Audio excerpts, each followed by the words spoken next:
जों 2018 सिगां अब्दि CPM सरकार हामिया नै बिशेष खाय कलेज फरायनाय इउनिभार्सिटी फरायनाय दङ यां जेनारेशन रंनि माइन्ड पुरोपुरि भाबे ब्रेन वाश खालामनानै चेष्टा खालामो किन्तु ओ ब्रेन वाश खालायो ओइ हामिया नै তিনি কাইসা সরকার বিজেপি সরকার তাবো ত্রিপুরা মথানি সরকার মানে বিজেপি কে জনজাতি দরদি আর ত্রিপুরা মথানি সরকারকে খাঁটি ত্রিপ্রাসা দরদি ও দুইটা দরদি মিলিয়ে তিনি ত্রিপুরা সরকার তো স্বাভাবিক কারণে দুইটা দরদি যেহেতু এক অঙ্গায় ত্রিপ্রাসার অনেক ডাবল ডেভেলপমেন্ট অঙ্গানি কম কিন্তু বাস্তব নুব ওই ইয়াং জেনারেশন বিশেষ করে কলেজ ইউনিভার্সিটি পরিণয় রঙে যতনি সাহিত্যিক ঠকতে ও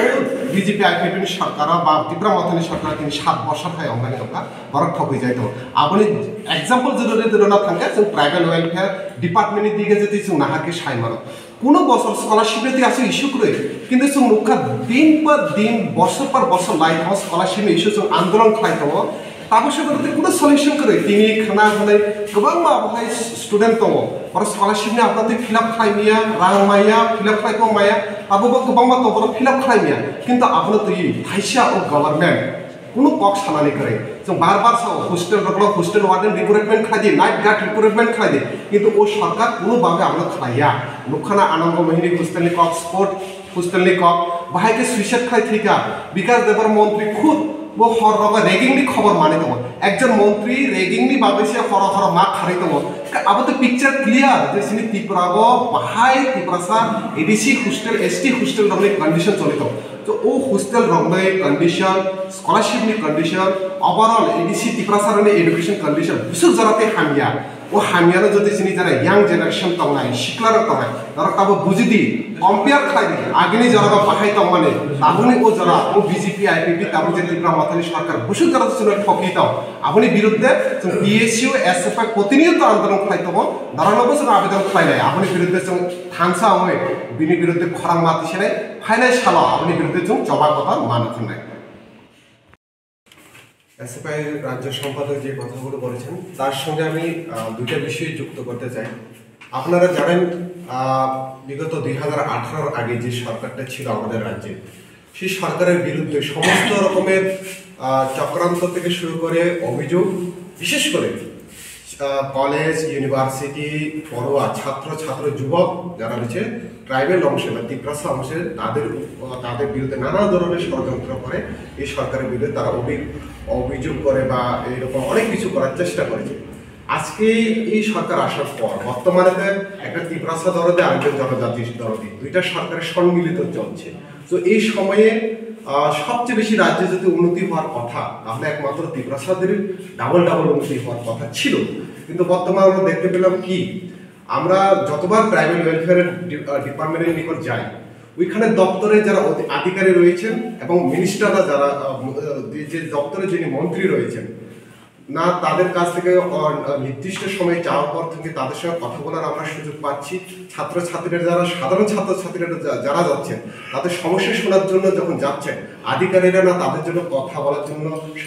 রাজি হচ্ছে তো এই হচ্ছে বর্তমানে ত্রিপুরাসা দরদের সরকারের অবস্থা আমরা দেখতে পেলাম এরকম প্রচুর বিএড পড়ুয়া ছাত্রছাত্রীরা রয়েছে প্রায় 200 থেকে 300-র উপরে যারা তাদের রেজাল্ট ফল প্রকাশ হতে অক্টোবর সময় লেগে যায় কিন্তু নভেম্বরের মধ্যে আজকে ন্যাশনাল যে পোর্টাল রয়েছে স্কলারশিপের এনএসপি সেটা বন্ধ করে দিয়েছে কিন্তু আমরা দেখতে পেলাম এসসি এবং ওবিসির ক্ষেত্রে সেটা এখনো চালু রয়েছে কিছু ক্ষেত্রে তাহলে আমরা বলতে চাই যদি ভারতবর্ষের যদি একটা সরকারের যদি দু ধরনের একটা বিবেককামের সৃষ্টি করা মানুষের মধ্যে যদি নিয়ম চালু হয়ে থাকে তাহলে যারা আজকে ত্রিপুরাসা দরদিন নামে সরকারের জোট সঙ্গী রয়েছেন বা এডিসিতে যারা রয়েছেন তাদের মুখ থেকে কিন্তু এই বিষয়ে একটা কথা কেন শব্দ বার হচ্ছে না বা এই সরকার বা কি করছে তো আমরা বলবো যে যুব সম্প্রদায়কে বা যে ইয়াং জেনারেশন ত্রিপুরাসা অংশের মানুষকে যেভাবে ঠকানো হয়েছে বা মিসগাইড করা হয়েছে তারা এখন বুঝতে পেরেছে যে এই সরকার তাদের জন্য কিভাবে বিশেষ করে শিক্ষা ক্ষেত্রে কিভাবে তাদেরকে ঠকাচ্ছে স্কলারশিপ এখন অবধি কারো পায়নি এই একটা স্কলারশিপ বিষয় এমন একটা বিষয় যে বিষয়কে আমরা বারবার পত্র পত্রিকায় তোলার পরেও বারবার আন্দোলন করার পরেও তাদের সেই কুম্ভ নিদ্রায় নিদ্রিত রয়েছেন আরেকটা দুর্ভাগ্যের বিষয় স্বয়ং ট্রাইবেল ওয়েলফেয়ারের মিনিস্টার বিকাশ দেববর্মা আমরা বারবার বলছি এসএফআই কি ত্রিপুরা রাজ্যের শিক্ষার বেহাল অবস্থা রেগিং হচ্ছে, হোস্টেলগুলোতে হোস্টেল ওয়ার্ডেন নেই, পার্মানেন্ট হোস্টেল ওয়ার্ডেন নিয়োগ করার জন্য বলছি। আপনারা দেখতে পাইলেন আনন্দ মোহিনী হোস্টেলে ক্লাস 7 নাকি 8 পরে একজন ছাত্রের আত্মহত্যার কাণ্ড। স্পোর্ট সেখানে যেখানে একাডেমি রয়েছে সেখানে হোস্টেলের যে ছাত্রের আত্মহত্যার কাণ্ড। স্বয়ং মন্ত্রী নিজের রেগিং হওয়ার সংবাদ পেয়ে খুমলুঙে রাত্রের বেলায় হোস্টেলে দূরিয়ে যাচ্ছেন। সে হলো শিক্ষার বর্তমান অবস্থা। আজকে সারা রাজ্যে যেখানে এতগুলো বিগত সরকারের আমলে যে ইয়াং জেনারেশনগুলোকে একটা মাথায় বিষ ঢুকিয়ে দেওয়া হয়েছিল যে সরকার তোমাদের জন্য কিছু করছে না, কিন্তু তারা এসে কি করছে বা কি না করছে, কতটুকু ঠকাচ্ছে, সেটা বর্তমানে আমরা ত্রিপুরা হচ্ছে ছাত্রছাত্রীরা হার টের পাচ্ছে। শুধু স্কলারশিপের ইস্যুই না, এখানে হোস্টেলে ওয়ার্ডেনের কথাই আমি বলছি না, সমস্ত অংশে শিক্ষা ক্ষেত্রে আজকে বেহাল যদি অবস্থা হয়ে থাকে, যেখানে স্বপ্ন দেখিয়েছিল সমস্ত ত্রিপুরার সাথে ডাবল উন্নতি হবে, আজকে ত্রিপুরা শুধু ত্রিপুরা না সমস্ত রাজ্যের শিক্ষার অবস্থা আজকে বেহাল অবস্থা পরিণতি হচ্ছে। তো এর বিরুদ্ধে আমরা এসএফআই এবং টিএসইউ বিগত দিনে আমরা পড়াশোনা আন্দোলন করার জন্য আমরা সচেতন হচ্ছি, এবং আপনাদেরকেও আমি অনুরোধ জানাবো, যারা সংবাদ মাধ্যমের সাংবাদিকরা রয়েছেন আপনাদেরকেও অনুরোধ জানাবো, একটু আপনারা এই স্কলারশিপের বিষয় বা ট্রাইবাল ওয়েলফেয়ার এডিসি স্কুলের প্রশাসনের বিষয়ে দপ্তরগুলোকে এবং দপ্তরের মন্ত্রীর সঙ্গে একটু কথা বলার চেষ্টা করুন। দপ্তরগুলোতে কি চলছে আপনারা যদি গিয়ে দেখতে পান, তাহলে আপনারাও নিজের চোখে সেটা সেই চিত্রটা আমাদের সারা রাজ্যের সামনে তুলে ধরতে পারবেন বলে আমি মনে করছি। মেডিকেল কলেজ এবং নতুনভাবে গড়ে ওঠা বেসরকারি কলেজ শান্তিনিকেতন মেডিকেল কলেজ, এই দুই কলেজের মধ্যেই এনএমসির যে গাইডলাইন, সে গাইডলাইন মেনে চলার ক্ষেত্রে দুর্বলতা রয়েছে। এনএমসির গাইডলাইনে বলা হয়েছে যে অডিট রিপোর্ট, ফি স্ট্রাকচার, এই সমস্ত কিছু ওয়েবসাইটে প্রকাশ করতে হবে। দেখা যাচ্ছে এগুলি সঠিক সময়ে সঠিকভাবে ওয়েবসাইটে প্রকাশ করা হয় না। তাছাড়া ডেভেলপমেন্ট ফির ক্ষেত্রেও নির্দিষ্ট কিছু নিয়মকানুন রয়েছে, সেটাও সঠিকভাবে করা হচ্ছে না। আমরা দাবি করছি এক্ষেত্রে রাজ্য সরকারকে এই বিষয়ে নজরদারি বাড়াতে হবে। এনএমসির গাইডলাইন মেনে এই যে বেসরকারি মেডিকেল কলেজগুলি রয়েছে তাতে যাতে সমস্ত ধরনের কাজ পরিচালিত হয়, তার জন্য রাজ্য সরকারকে উদ্যোগ নিতে হবে। তাছাড়া শুধুমাত্র মেডিকেল শিক্ষার ক্ষেত্রে না, এমবিবিএস কিংবা পিজি পড়াশোনার ক্ষেত্রে না, তার বাইরেও আমাদের রাজ্যে যে নার্সিং, প্যারামেডিক্যাল, ফার্মাসিস্ট কলেজ রয়েছে, এখানে বেসরকারি প্রতিষ্ঠান ঢুকেছে, সেই জায়গার মধ্যেও লক্ষ্য করা যাচ্ছে উচ্চ হারে ফি আদায় করা হচ্ছে ছাত্রছাত্রীদের থেকে। এই ক্ষেত্রে কোনো নিয়ন্ত্রণ সরকারের নেই। আমরা দাবি করছি নার্সিং, প্যারামেডিক্যাল, ফার্মাসিস্ট কলেজগুলিতে যারা পড়াশোনা করে তাদের সমস্যার সমাধান করার জন্য, সেই ছাত্রদের জন্য নির্দিষ্টভাবে মেডিকেলের জন্য যেরকম কমিটি গঠন করা হয়েছে সেরকম কমিটি গঠন করে এই বেসরকারি কলেজের ফি স্ট্রাকচার নিয়ন্ত্রণ করা হোক, একটা জায়গাতে সরকারি নজরদারি থাকুক। এবং আমাদের রাজ্যের বিভিন্ন স্কুলের মধ্যে, ত্রিপুরা রাজ্যে বেসরকারি স্কুলের সংখ্যা ইতিমধ্যে বাড়তে শুরু করেছে। সরকারি স্কুলের দিক দিয়ে কমে যাচ্ছে, বেসরকারি স্কুলের সংখ্যা বাড়ছে। সেই জায়গায়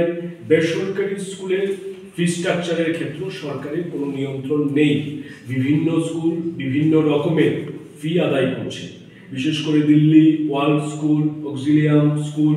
এই স্কুলগুলিতে তো মাত্রাতিরিক্ত হারে ছাত্রছাত্রীদের থেকে ফি আদায় করা হচ্ছে। 2023 সালে ত্রিপুরা বিধানসভার অধিবেশনে আমাদের রাজ্যের মুখ্যমন্ত্রী তৎকালীন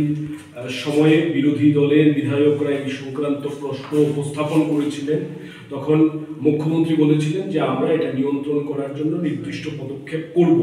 কিন্তু লক্ষ্য করা গেছে ফি নিয়ন্ত্রণ করার বিষয়ে সরকার এখন পর্যন্ত কোনো পদক্ষেপ করেনি। বেসরকারি স্কুলের মধ্যে দেদার ফি আদায় করা হচ্ছে।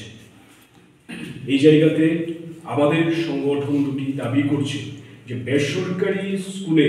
সেটা মেডিকেল শিক্ষা হোক, সরকারি বিভিন্ন টেকনিক্যাল প্রফেশনাল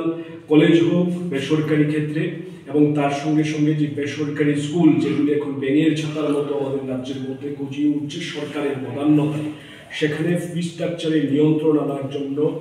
কমিটি তৈরি করে সেই জায়গাটা যাতে প্রত্যক্ষ নজরদারির মধ্যে আনা হয় সেই দাবি আমাদের সংগঠনের তরফ থেকে আমরা দৃঢ়তার সাথে করছি। এছাড়াও আমরা দেখছি যে মাধ্যমিক উচ্চ মাধ্যমিক পরীক্ষা সিবিএসসি এবং টিবিএসসি দুই বোর্ডেরই শুরু হবে, কিন্তু বিভিন্ন জায়গায় বিভিন্ন মহকুমায় বিভিন্ন জেলায় উচ্চ শব্দে মাইক বাজানো হচ্ছে, বিভিন্ন ধরনের আসর চলছে। সরকার, প্রশাসন, আরক্ষা দপ্তর এগুলিকে এখন পর্যন্ত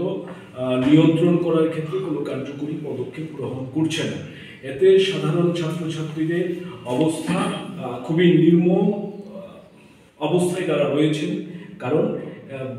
পরীক্ষার সময় পড়াশোনা করার জন্য একটা শান্তিপূর্ণ পরিবেশ থাকা চাই, সেটা নেই।